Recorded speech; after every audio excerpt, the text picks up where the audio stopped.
Sesaat lagi Anda akan menyaksikan Kabar Petang. Didukung oleh Fitbar, snacking with no worry.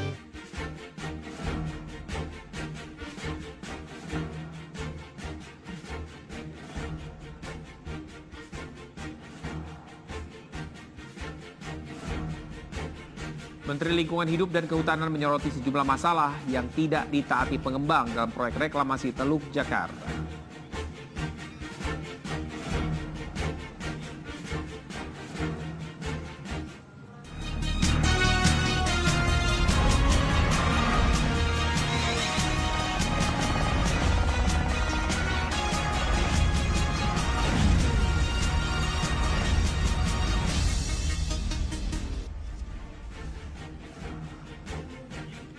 Selamat petang pemirsa.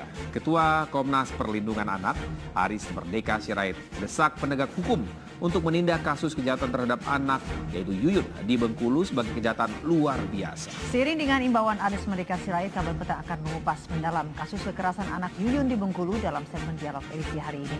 Dan sebelumnya sejumlah kabar penting dan menarik lainnya juga telah kami siapkan untuk menemani petang Anda selama 2 jam ke depan. Bersama saya Sinta Puspitasari. Dan saya Muhammad Rizky. Segera kita mulai Kabar Petang selengkapnya. Sebuah alat berat menghantam sebuah rumah yang dihuni sebuah keluarga sehingga menyebabkan sejumlah orang terluka serius. Peristiwa ini dipicu oleh kendaraan yang tidak bisa dikendalikan di sebuah jalan menurun.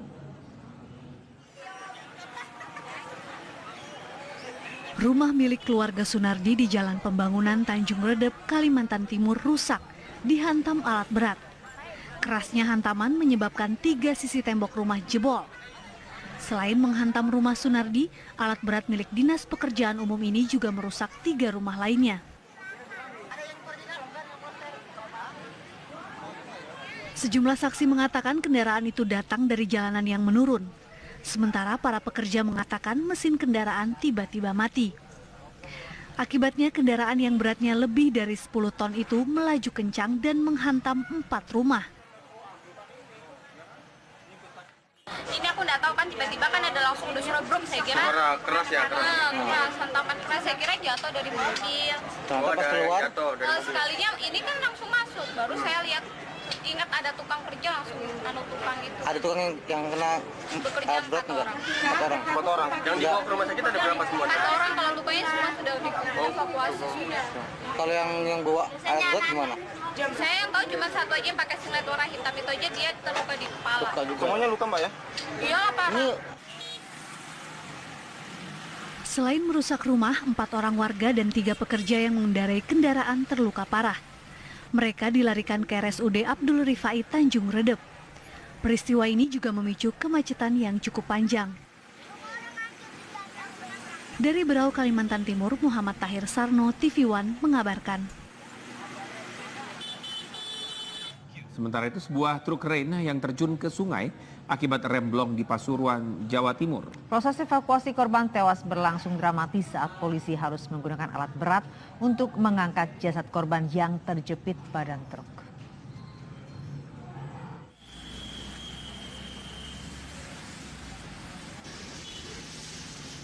Proses evakuasi supir truk kren yang terjun ke sungai di Jalan Raya Purwodadi, Kabupaten Pasuruan, Jawa Timur berlangsung dramatis.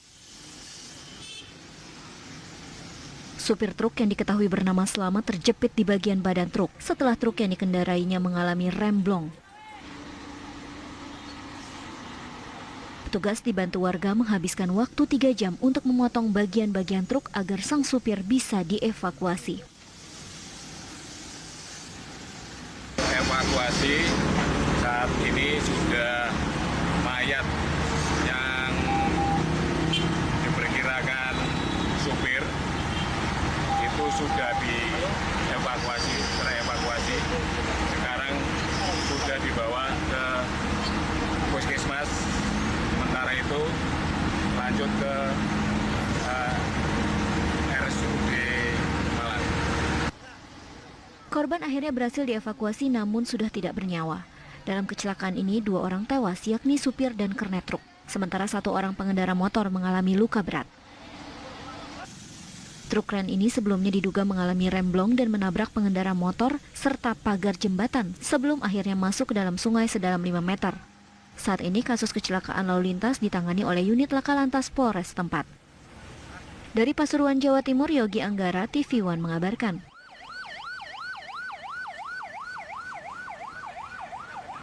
Masa dari Forum Bidan Pegawai Tidak Tetap berunjuk rasa di depan gedung Kementerian Kesehatan di kawasan Kuningan, Jakarta. Mereka menuntut segera diangkat menjadi pegawai tetap.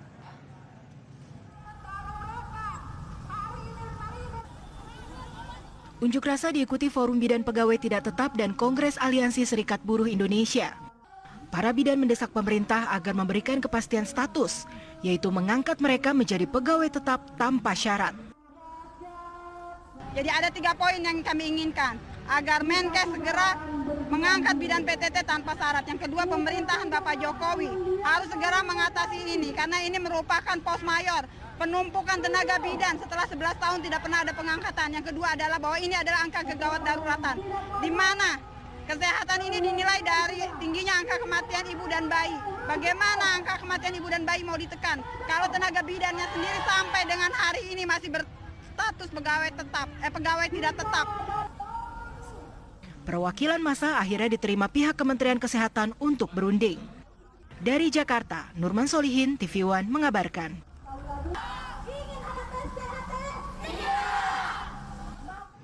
Komisi Pemberantasan Korupsi atau KPK memeriksa Wali Kota Tangerang Selatan, Airin Rahmi Dianti. Airin diperiksa sebagai saksi kasus tindak pidana pencucian uang dengan tersangka suaminya Tubagus Hairi Wardana atau Wawan. Pemeriksaan KPK terhadap saksi Airin berlangsung sekitar 1,5 jam pada pagi tadi. Airin selesai menjalani pemeriksaan pukul 11:15 waktu Indonesia Barat. Ia menolak berkomentar mengenai jalannya pemeriksaan. Selain menjadi tersangka kasus tindak pidana pencucian uang, suami Airin saat ini juga berstatus terpidana 7 tahun penjara untuk kasus suap sengketa Pilkada Lebak, Banten.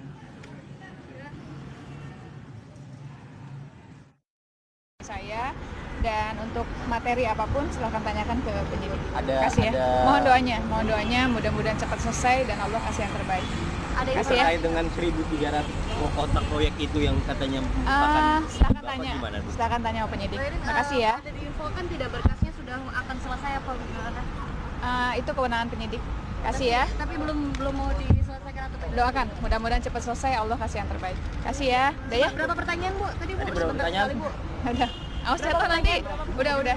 Yuk bangun. Yuk bangun. Nanti takut jatuh. Yuk, makasih ya. Yuk. Nah, sementara itu KPK juga kembali mendatangi rumah tersangka kasus suap reklamasi Muhammad Sanusi. Kedatangan KPK untuk membuka berangkas yang disegel penyidik. 3 penyidik KPK datang ke rumah Muhammad Sanusi di kawasan Cipete, Jakarta Selatan. Penyidik berada di kediaman Sanusi sekitar 1 jam. Kedatangan KPK untuk membuka segel berangkas.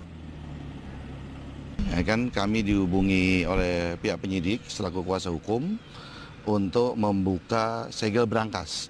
Segel berangkas yang tempo hari waktu penggeledahan pertama ada berangkas yang masih disegel oleh pihak KPK. Lah baru hari ini dibuka segelnya. Terus isi segel itu ditemukan tadi uang dolar sekitar $10.000, hanya itu doang.